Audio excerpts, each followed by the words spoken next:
Sampurasun Barai Cakra. Sebelum dongengnya dimulai, jangan lupa subscribe, tekan tombol lonceng, terus ditunggu juga nih like dan komen ya.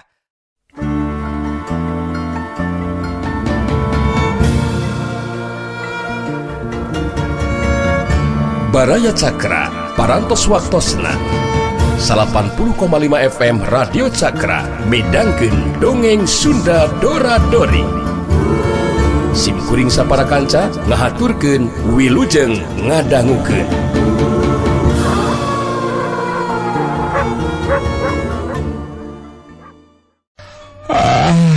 Geus peuting meureun yeuh da tiris nama karasana. Geus kuring mareke salah isukan bisi kaburangan mang warga ngagelehe gigireun kacapi. Dengan dua nana dipake ganjal sirah paonamah muralang kaluhur langit. Ingateun ka anak pamajikanana meureun. Kitu deui Gumilar jeung Arman anu tadi carindeng sanggeus anu ngacapi eureun mah kuledak we malasna ge ngagoler. Tapi ari hatena mah teu boleh galecok cumarita jeung bebendena anu teu boleh ngalangkang dina kongkolak panon. Dan bidu kadinya kamar tanya urang lajengkeun dia. Isukna subuh-subuh geus sarudang saberesna mandi di Cipalebuh. Gumilar jeung Arman naragog hareupeun hawu nyaneut bari siduru ngaheurinan anu keur popolah. Ari Aki Sidik mah oge Mang Dekong katut ti parata ngaropina ngariung deukeut lawang dapur lantaran di tengah imah mah hareureun ku anu marondok malah anu ngagulekeun oge teu kurang ting porongkol disimut sarung. Gubiag warung tacan dibuka. Kakara ti luhurna wungkul tapi ari nu ngadon ngaropi mah geus loba. Babakuna mah supir wahon anu rek ka Garut nyimpang heula ka warung nama Emot. Ngahaneutan beuteung ku cai kopi jeung goreng cau anu diperlukan ku gula mote. Mun teu kitu ngadalahar goreng ketan keur kanel teh paranjang deui. Palem karasa kalapana di tengahna dibobolan ku sambal oncom puguh we matak pedo atuh baraya. Aya oge anu ngadon dahar kejo haneut jeung goreng tempe buatan Mang Warga. Di daharna haneut-haneut bari nyentupan cengek jeung goreng cabe genot meunang ecapan. Pabeberang kurunyung wahon anu narik peti-peti keur ka Cilaut eureun. Gumilar disetop lantaran hayang mawa heula Arman rek ka inung bapana di Mancagahar. Tapi kasampak teh keur eueuh lantaran Bahdira jeung Biureh masih kene aya di Meramade. Atuh dius we Arman milu ka palabuhan Cilaut eureun. Boh Mang Dekong boh Kiparta ngarasa kaget mireungeuh laut anu mayak pak teh komo barang mireungeuh ting surungkulina lambak anu anger motah dina hiji tempat. Tuluy maju silih sampeurkeun dina diaduna nimbulkeun sora anu ting jelegur. Teu beda we ti sora kalantaka estoning mata kageterkeun jajantung pikeun anu anyaran mireungeuh mah. Alah. Ombak laut kidul anu taya bangsana. Sora katut bobot tenggelanana moal anu bisa nandingan ceuk Aki Sidik bari ngagelenyu bari ngaret ka Gumilar nu direret males imut lantaran kumanehna geus kaharti. Carita Aki Sidik kitu teh sanyana mah ditujukeun kana hiji jurus pasangan Galura Laut Kidul anu geus dipipanda ku maranehanana. Tapi pikeun Mang Dekong jeung Kiparta mah marukanan kana omak we anu halita teureun-eureun ting jelegur. Kadenge carita Aki Sidik teh kalah beuki kerep cruk cerekena sarta gogodegna.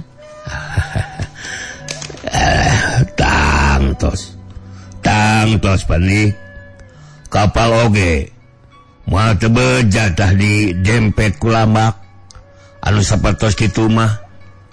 Itu gitu tuh geuning karang anu sakitu ageungna oge dugi ka dengkeng cacakan mung ukur itu meragan ku lambak alit. Mang Dekong bari nunjuk kana karang anu ngacegir tepati jauh ti basisir teu beda we ti kapal kandas. Lantaran wahon teh dirinya narada lila tambah lengkah kapicin sarerea cukcrak numpak lori nyaita erek ngadongdon pentas belah ditu. Pati karet anu dek ditaikeun teh di kunyalan ti gudang pelabuhan nyaita ngagunakeun lori sarta ngaliwatan jambatan anu cukup panjangna. Dihandapna ngajumleng wahangan anu caina oge asin. Kurang dinyama disebut teh beber caina ngabeumbeleu bangun teu maju sarta caneom pantes jelona teh. Ceuk katerangan urang dinya beber teh loba eusina anu matuh buaya-buaya anu tara ganggu cenah kungsi aya anu digusur tapi lain ku buaya anu matuh didinya tapi ku buaya anu andon suka ke jauhna. Tapi lamun kanyahoan si Jayu teh sok gancang-gancang ditalewak ku buaya-buaya didinya kalawan parentahna malim cenah. Geus seubeung nempuan anu aneh-aneh cukcrak deui kana lori-lori kosong anu rek punyal peti. Memeh kana jambatan teh ngalewatan batu karang anu ngajelegir. Ken cakatuhunana jalan rel. Batu-batu koral ngabarak sepanjang jalan. Meh manceran panon poe wahon teh ngadius deui ninggalkeun pelabuhan Ciaraut eureun. Nepi ka Cigodeg eureun heula. Bebeja ka Maemot teu lila wahon nyemprung deui ka Miramare. Pikeun anu sejen mah moal aya rasa naon-naon tapi pikeun gumilar. Beki deket, beki deg-degan, hatena ratug tutunggulan. Komo barang breh bedeng-bedeng pabrik. Geus mimiti katembong imah kiraksa, hatena beki motah tepugu. Ting serede, ting sareblak, ting sarepet kawas anu disuat. Seseuteunana teh make aya nikmat sagala. Reg wahon eureun hareupeun bedeng-bedeng anu marapat. Tanpa nganuhunkeun heula. Kajlong we gumilar mah miheulaan. Tuturubun dituturkeun ku Arman. Jerat. Gumilar malibir ka pipir bedeng anu kaliwatan. Breh bedengna kiraksa anu kasampak teh pamaji jeung pagobang keur dariuk ditepas. Jangu pamaji ngagero bunga. Bapak gumilar malas ngagero sono kanu jadi kolot. Jeleng pamajin luncat tuturubun terserikna ngalengkahan sirahna pagobang. Gabru gue ngarangkul ka gumilar.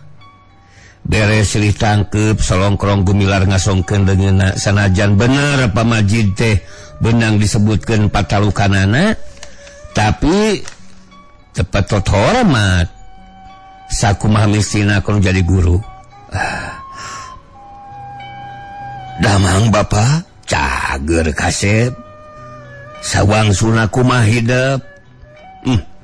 Berkah Bapak bareng jeung nangtungna pagobang bray panto anu tengah imah muka ana breh teh tukang burayot ngagenta keluar. Bareng jeung nangtungna pagobang bray panto tengah imah muka ana breh teh Nyi Arum anu agenta keluar lantaran ngadenge gorowokna pamajid. Kang cenah dina ngebrehkeun ka bungah teh bet rambi sakci panon. Yuyum Gumilar males ngagero. Cua pamajid kajleng kajero tepas muru nu ngajanteng. Yum damang nu gabru gue nyarum ngarontok ka Gumilar. Segrup we ceurik bari nyusupkeun sirahna kana dada Gumilar. Atuh Gumilar najaknya oge lalaki teu burung cipanona mah ngemeng. Bari usapan sirah bebendena. Cipanona mah murubut nyalak celakan kana punukna Nyi Arum. Kitu deui Cipano Nyi Arum sarua maseuhan dada Gumilar. Naring Kang mila-milani teuing atuh angkat teh Kang. Abdi sono Kang. Kapal nama alim dikantunkeun ku Akang. Kumaha pamilami mah Kang. Akang teu ngartos. Pokna deui bari nginghak. Sorana dareuda. Nu gelis. Sanes teu emut. Mun kumaha atuh da seueur pisan halangan. Kancenan sunah mah tos sanes carioskeun. Sajalmina nu teu kiat patabi sareng teu kebat nyaritana. Sabot kitu Juljo Aki Sidik Bang Dekong jeung Ki Parta atuh sungsong sasalaman jeung pamajid katut pagobang bari sakalian ku Aki Sidik diterangkeun yen Ki Parta teh anakna sedeng Mang Dekong mah masih keneh akina Gumilar. Bu sararea ka jero trojol deh Kiraksa jeung Bahdira Arima Imol mah jeung diure puguh ti tadi oge aya di imah ngariung jeung Nyi Arum. Bari gogek ngariung di tengah imah diteruskeun ku silih tanya sakumaha adat kabiasaan anu kakarapat tepung deui. Sanesna ngalakon papisah aya kana puluhna poe. Aki Sidik ngadongengkeun lalampahanana saila aya di panyabaan nepi ka tepungna jeung anu jadi anak. Atuh pamajid ngadongengkeun kayaan di Miramare. Dina akhir-akhir ieu anu kungsi ngalaman ributan jeung si Barja katu si Darba aratal ngaganggu ka Nyi Arum. Si Barja. Mang Dekong nanya bari kerung. Lantaran ras inget ka si Barja urut lurah nu diancam-ancam ku mangsa Hapi. Si Barja berawan gitu. Bener teh tetehnya. Mang Dekong nanya deui bari rutret ka pamajid jeung Gumilar. Sumuan si Barja beron. Geuning saira ulinga. Pamajid Malik nanya binarung kaget. Atuh karasan aya di dieu mah. Bubuh nuju dipilari di Garut teh. Aya malihanana mah anu ngalantarankeun sangsara kadungsang-dungsang teh. Pang-pang nama Abah Mita jeung Ma Esi anu langsung katalangsara jadi korban malihanana. Cik Bang Dekong bari ngaret ka Gumilar satengah anu ngayakinkeun. Nyalaras kurang ajarna teh. Kapungkura bade ganggu ka Ma Esi. Ayeuna di Kayuyung. Di mana ayeuna mahena teh Bapa? Gumilar satusna nanya ka pamajid. Anu matak ki harita teh rusles teu katabong deui jang. Ngan si Darba anu kungsi Susumar ngarasa penasaran keneh ku Bapa cenah malon pamajid diri.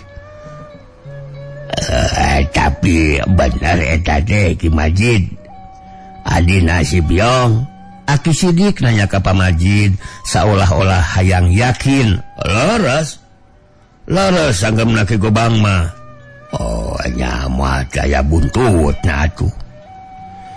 Pasti kapapanjangan satungtung manusia kapalung keneh ku nafsu mah. Paribasana kariweuh teh moal aya anggeus. Komode ieu puguh ngaja di teangan. Pangna datang ka dieu teh cenah keur maluruh musuh-musuhna si Piong. Ari riributan di tempat pengaduan hayam kumaha cenah.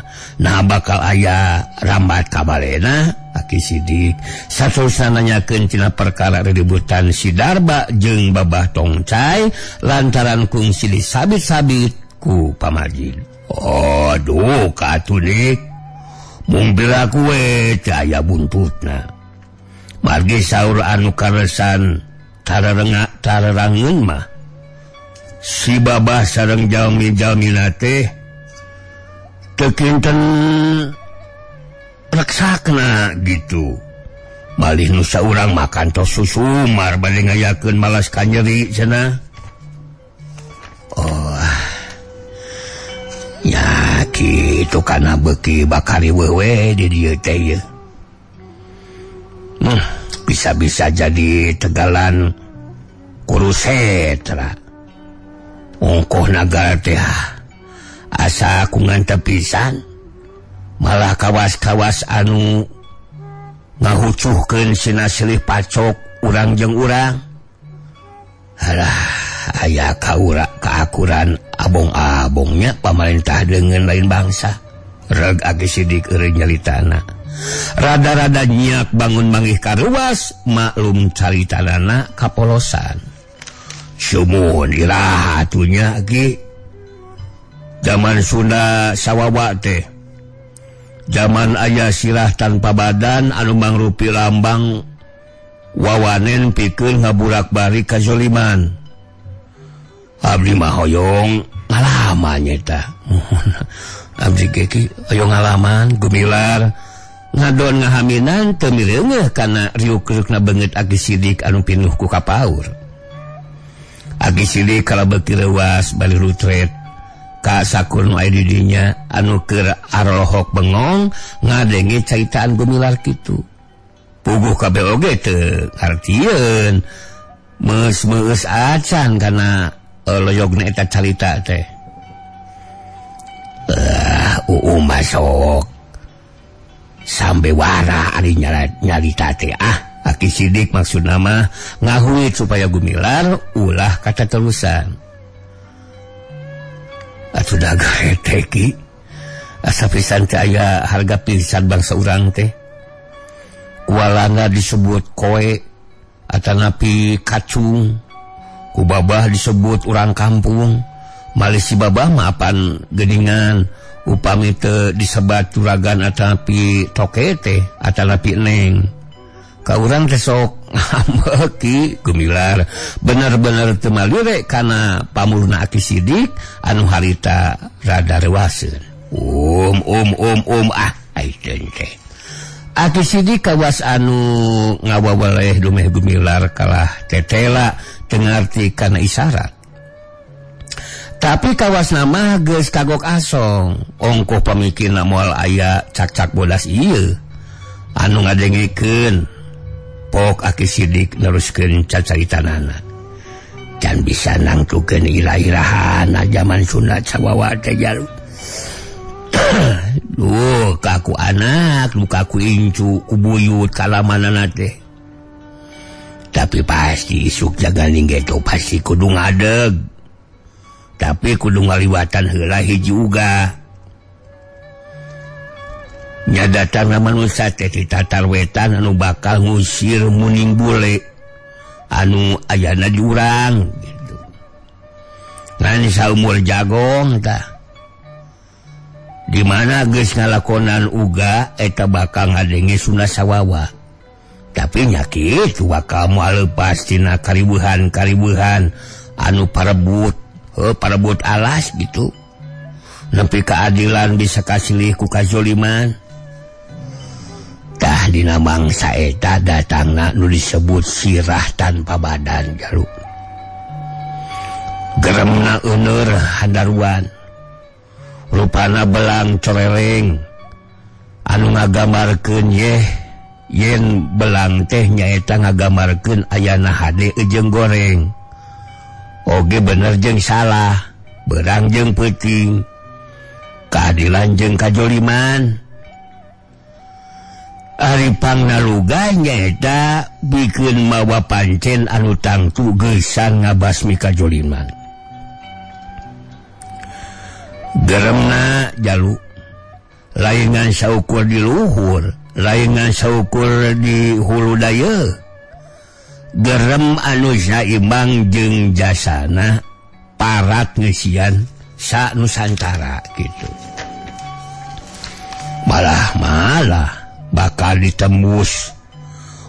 tembus gaurna anu hanaruan gumandang kabebelahan dunya anu taneuhna nagara keusik ngerab-ngerab babarengan umbul-umbul Garuda Sakti lambang nagara dina mangsa Pajajaran ngadaun ngora anu dipasieup ku kujang pusaka pamorna matak serab nu ningali reg aki sidik eureun nyaritana ngahaja sina maca bingung naon cing nu diobrokeun teh naon hulu tanpa badan teh saha urang wetan teh anu tiasa ngawala dipasihan hadiah ya ku Dora-Dori nyaeta tuang sawaragna di rumah makan mana wae rengse tuang mayar masing-masingnya tah kitu sim kuring mah gumilar mani ceuleumit bangun anu kataji anu sajen oge arahok bengong gede nama teu ngarti tapi kabeh sapamadagan yen aki sidik teh lain jelema jore-jore estuning anu geus kapati ku pangarti kasipuh ku pangawaruh jalma eusi luar jerona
tulupan aki sidik teh moal mencog anu kungsi diebrekeun dina obrolan poean datang ti Garut teh ya yen bakal aya kariweuh di Miramare anu tatar Miramare teh teu beda ti Tegal ku Setra buah tina riributan antara Pamaji jeung Sidarba atawa antara Sidarba jeung si Babah Tongcai sabaturna anu dibangun ku Sabri jeung Kirasim lantaran ngabalecetna Sidarba anu terus mangpret kalamurna maksudna mah rek bebeja jelas nama rek benta bantuan kanu jadi guruna dumeh manehna ngarasa katitih pangarti dina enggunding ngadu wawasen jeung jajaten ku hiji jalma anu ngaranna Pamajid urang kontrak Miramare mimitina mah guruna teh nyaeta anu ngaranna Bah Jagur teu nyaluyuan kana maksudna Sidarba anu nyebutkeun hayang males kanyelika Pamajid tapi dak dumadakan teh torojol si Peong jeung si Jamian anu geus lila bijil ti pangbuyan tapi terus abur-aburan ngadengi kitu caritan Sidarba derwe atuh Bah Jagur pada ngahatean memang anu ngaranna Majid teh nya musuhna maranehna sararea disebutkan pangna ibu teh sanyana ku alpukahna Pamajid pokna teh dirento gutiluan mah akhirna Bah Jagur teh nyaluan oge si Piong jeung si Jamian bisa pisan ngareka caritana ngangsonan anu lain-lain ongkoh dipikir bener-bener mah kan nyeri murid nya kan nyeri anu jadi guruna kawirang murid nya kawirang guru komo deui ieu bari ngadenge caritaan-caritaan anu sasatna ngadu domba cenah anu ngaran Majid teh make nangtang-nangtang ka guruna si Piong jeung si Jamian sagala ari bah jagur teh atuh di ujung kulon mah malah di tempat-tempat nu aya di sakulingeunna oge geus kamasyhur kakoncara hiji guru main po anu geus moyan dina harti anu geus masagi malah dina teungelan ujungan jeung dina ilmu batu karang nage geus aya anu bisa naningan kahebatanna luar biasa pangawakalana Andi Jangkung luhur Simardada tanagana satanding jeung gajah ceuk bejama upama meulah kalapa cukup nitah batur cukup ku ditenan dina tuur dipeupeuh ku dampaleungeunna atawa mun teu kitu didagorkeun kana silahna geus tangtu kalapa teh remuk teu beda we tinu ditinggang ku timbris ari pakarangna tara mawa bedog panjang atawa gobang tapi cukup ku mawa hoe kira-kira panjangna saiteuk lah gedena sarua we jeung leungeun mah dina beuteungna tara tinggal ti bedog ponok nyelap kira 2 ramo rubakna panjangna sajengkal atuh anu perahna mangrupa hulu orai keur calangap itu kowe teh mani hideung lestreng herang balas dicocoo teh serik nama saban poe hoe nahun anu geus lain saeutik-saeutik ngahakan korban geus aya puluhna buak ngaratus manusia anu pujat bajaj kaluar polona kawantu tadi nama bah jagur teh rampok jadugna Pinggitan kami ramare pikeun ngacora ka pamagi jeung gumilar anu kengsi ngelehkeun si Piong jeung si Jamian geus dicantukeun dina hiji poe anu nurutkeun maeh nama poe anu mustari dumbuk di unggul. Nah baraya ayeuna urang nyoreang heula nya kayan Sabri keun eta urang kantunkeun heula ayeuna urang nyoreang kayan si Sabri sare si Japri ye si Sabri jeung Kirasim anu kungsi dielehkeun ku si Darba. Sok sanajan Kirasim mah elehna teh di bongohan, tapi airas inget kumaha rasana tenggelan si Darba malah mata kukurayeun. Bang baungeun sangeuk ngalakonan deui ari kudu meakeun burayot sabaskom bari teu sadian caina. Kacau banget ya baraya ye. Ya anu ngetik ulangna heureuy kitu teh. Anu ngadongengna tara heureuy jadi asa bertolak belakang gitu tah. Abi mah jalmina serius. Urang ngajengkeun di baraya. Ayeuna urang nyawang nyoreang kayaan Sabri jeung Kirasim anu kungsi dielehkeun ku si Darba.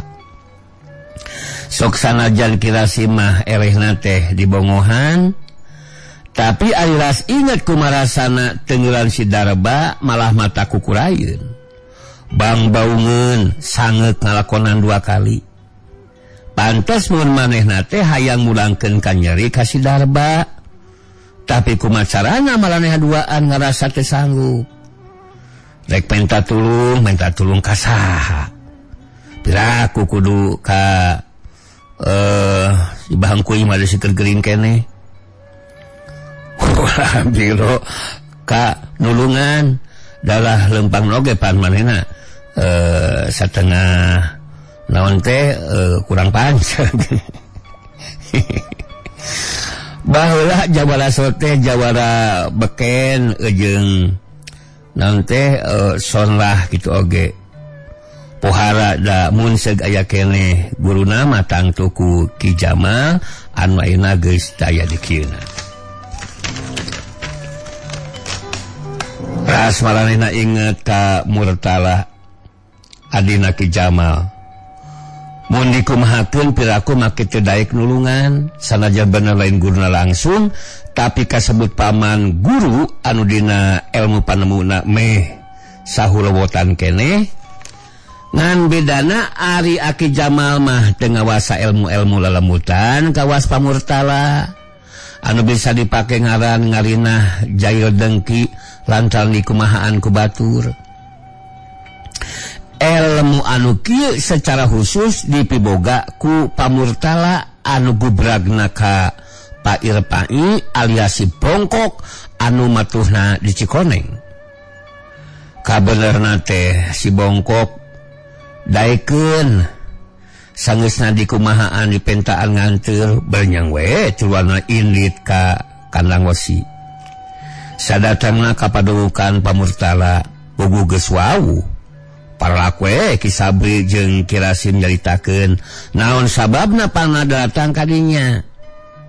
Pokona mah sejak Minang Saraya nyaluuh nyuhunkeun pitulung lantaran dirina meunang ka nyeri di kakaya kudu ngaran si Darba anu ayeuna aya di Miramare. Anu sangkaan Ki Sabri jeung Ki Rasim mah si Darba teh tetep aya di kontrak Miramare. Tamat nyaritakeun pamaksudan pamurtala ngahulang sailalila. Pang-pang nama ras inget kalanceukna anu gesah. Tidunya nyaeta Ki Jamal guruna Ki Sabri jeung Ki Rasim. Tadating bakal ngarasa sedihna upama seug ningali muridna utlak atrok neangan panyaluhan. Teu beda we ti jelema anu pareumeuan obor atawa teu beda ti anak hayam anu tinggalkeun ku indungna. Tapi rasdi manehna inget kana janjina yen moal ngalakukeun digawe ngarah ngarina. Jail dengki kaniaya kasasama anu ngasaukur sok kumar nafsu batur. Boga pikiran kitu teh ti saprak maehna eleh jajaken ku Aki Sidi. Anu nepi ka ayeuna sanyana mah manehna taradi ngalakukeun pagawean anu minculak. Tisrikna unggal ngarenghap ngucapkeun tobat ka Allah. Malah saban tas ngalakukeun salat 5 waktu manehna sok sumegruk ceurik ka nyanyerian ari rasku dosa-dosana baheula. Sabri Rasim dedeuh teuing ku tante kedadangan katunggaraan maneh teh nya. Pamurtala kakara nyarita sanggeus ngahulang sailaila. Sumuhun Pak. Ada pisan Pak. Walon Ki Rasim bareng jeung Sabri. Lah, Rasim, Sabri. Kaula teh ayeuna mah lain murtala anu baheula anu sailana hirup icikibung dina dosa jeung doraka euy. Tapi kiwari murtala ayeuna mah geus ngarasa sieun ku bebendan pangeran nyaeta Gusti Allah anu Maha Kawasa. Hampura Rasim Sabri. Ilmu kaula nu teu dipiredo ku pangeran geus dipiceunan ku kaula teh. Pira ku Ki Arpai teu ngadongeng apa mehna oge ayeuna teh geus babalik pikir. Nyamung Bapak. Nyamung naon? Ki Rasim ngajawab ceritaan pamurtala. Nu dimaksud ku abdi duaan sanes Bapak kedah nganggo ilmu eta Pak. Margi Pak Jamal oge teu tiasaeun. Mun ieu mah pangna abdi duaan ngadeuheus teh ka Bapak. Kumargi Pak Jamal parantos teu aya Pak. Oh gitu? Atuh Bapak ayeuna tai lepatna upami ku abdi duaan di saluhan. Disuwunkeun citaresna nyaeta ngagentos anjeunna we Pak. Oge saya kuasna Bapak teh masih keneh tiasa dianggap guru abdi. Margi naon-naon anu kapimilih ku abdi duaan diradangeut ieu saya kuasna mah sahuluwatan keneh Pak. Sumber nama sami we nyaeta ti Pak Jamal keneh. Janten abdi teh hoyong ditulungan ku Bapak. Wajar Bapak minangka murid ka guruna kajabi upami saila bapak tekersa diangkeun guru ku abdi duaan eta mah tiasa kahartos Pak. Upama ayeuna bapak teu tiasa malire ka abdi duaan. Ki Rasim nyaritana semua geri. Rasim, Sabri. Sanyana mah kacida gorengna silih bales ka nyeli teh euy. Ujung-ujungna matak nimbulkeun pasendatan anu kapapanjangan. Tug nepi ka anak incu jadi satu kabuyutan euy. Kayang kaula mah hampura we sakieu mah. Hampura. Da geuning maraneh duaan ayeuna teu kuat kieu. Belejag teu sakara-kara. Pamurtala kalahkah ngawewelingan. Da upama tindakan wajar mah. Geus tong diteruskeun deui nya. Pak. Sanaos abdi duaan laras kawan oge malugi ka matak teuing jadi hate Pak.